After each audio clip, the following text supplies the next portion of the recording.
नमस्कार फ्रेंड्स, एक बार फिर से अपने चैनल में आप लोगों का बहुत बहुत स्वागत करता हूं।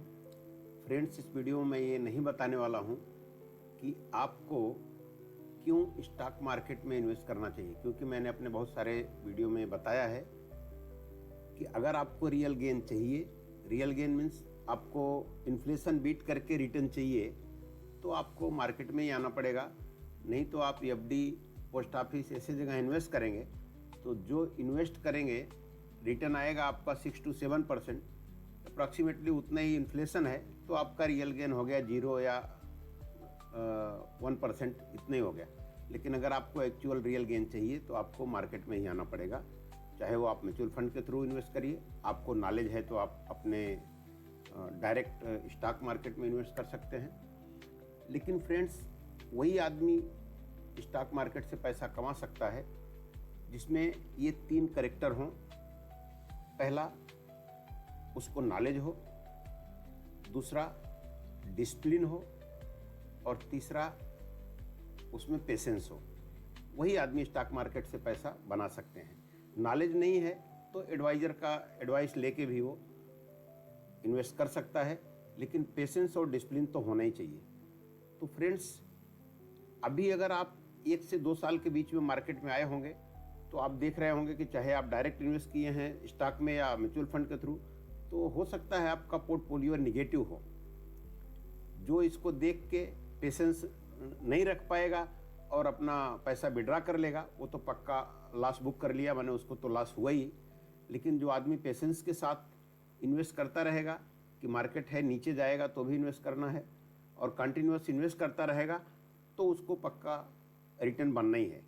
मैं इस वीडियो में आपको एग्जांपल से अभी बताऊंगा कि आप देखिए कि कैसे मार्केट सेम लेवल पे है तो भी एक इन्वेस्टर जब भी इन्वेस्ट किया तो 6 to 7 ईयर में उसका मार्केट वही लेवल पे पहुंचा जिस पे वो चालू किया था, लेकिन फिर भी उसने 14.5 से 15% तक रिटर्न बनाया।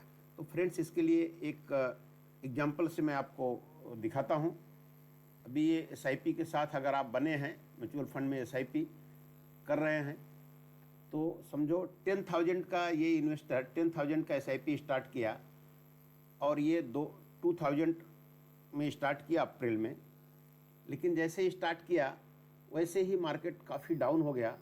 6,495 पे ये स्टार्ट किया था, और ईयर एंड तक इसका डाउन होके 1077 तक मार्केट चला गया। लेकिन फिर भी इन्वेस्टमेंट चालू ही रखा। इसका इन्वेस्टमेंट अमाउंट जो था वो 1,90,000 था, लेकिन इसका एक्चुअल जो उस टाइम का वैल्यू था 85,236 था। मतलब कितना लॉस हो गया उसको।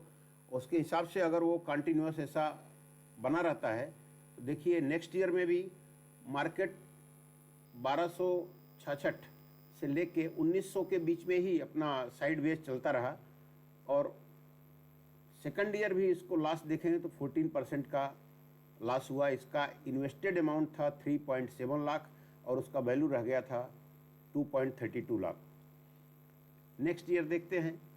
नेक्स्ट ईयर भी वैसे ही मार्केट नीचे ही रहा, नीचे से धीरे धीरे ऊपर जाता रहा। लेकिन जब तक नीचे रहा तब तक उसके एनएवी सस्ते थे, तो नंबर ऑफ यूनिट्स ज़्यादा एक्यूमुलेट होती रही। तो ये सब साइकिल कंप्लीट होने में उसको लगा 7 ईयर। फिर भी वो 6,400 से स्टार्ट किया था, मार्केट अभी 6,000 तक ही पहुंचा, तो भी देखिए उसको 14.72% का प्रॉफिट हुआ। मतलब मार्केट जिस लेवल पे उसने स्टार्ट किया था उसको बीट नहीं कर पाया, उतना ही रह गया, फिर भी उसका रिटर्न बन गया। अब आप सोच रहे हो कि रिटर्न कैसे बन गया। जब भी मार्केट नीचे था तो उसका कंटिन्यूस एसआईपी चल रहा था 10,000 का, तो नंबर ऑफ यूनिट्स उसको ज़्यादा मिल रहे थे। ज़्यादा यूनिट मिलने की वजह से जब मार्केट का रिकवरी चालू हुई तो उसका प्राइस मूवमेंट जब भी बढ़ा तो उसका अमाउंट कितना बढ़ गया वो आप देख रहे हैं। इस स्लाइड में दिखाया है कि एनएवी एक्यूमुलेशन कैसे हो रहा है। जब भी मार्केट डाउन गया, देखिए इधर, तो उसको एनएवी बहुत सारी सेम अमाउंट में ज़्यादा एनएवी मिल रही हैं, और जब प्राइस मूवमेंट पैसे जैसे प्राइस बढ़ता रहा तो उसके हिसाब से वैल्यू बढ़ता गया, और अभी तक अगर वो कंटिन्यूअस इन्वेस्टेड रहता तो उसका इन्वेस्टमेंट 30 लाख होता और उसका वैल्यू 3.01 करोड़ होता। तो फ्रेंड्स ये देखिए कि अगर मार्केट बहुत ज़्यादा ऊपर नहीं जाता, नीचे ऊपर ऐसा वोलेटाइल रहता है, फिर भी अगर आप कंटिन्यूस पेशेंस के साथ SIP चालू किए रहते हैं तो आपको ऐसा रिटर्न बनता है 14 से 15% रिटर्न आपको CAGR मिला। इसको अमाउंट के हिसाब से समझेंगे। अभी 2000 में चालू किया इसने अप्रैल में, 2001 तक इसका 31.30% माइनस था कंटिन्यूअस। नेक्स्ट ईयर 6.8% माइनस है। थर्ड ईयर में उसका 8.5% माइनस है। लेकिन अभी ये जब तक माइनस है तब तक इसका NAV सस्ता है, तो नंबर ऑफ यूनिट्स एक्यूमुलेट हो रही हैं।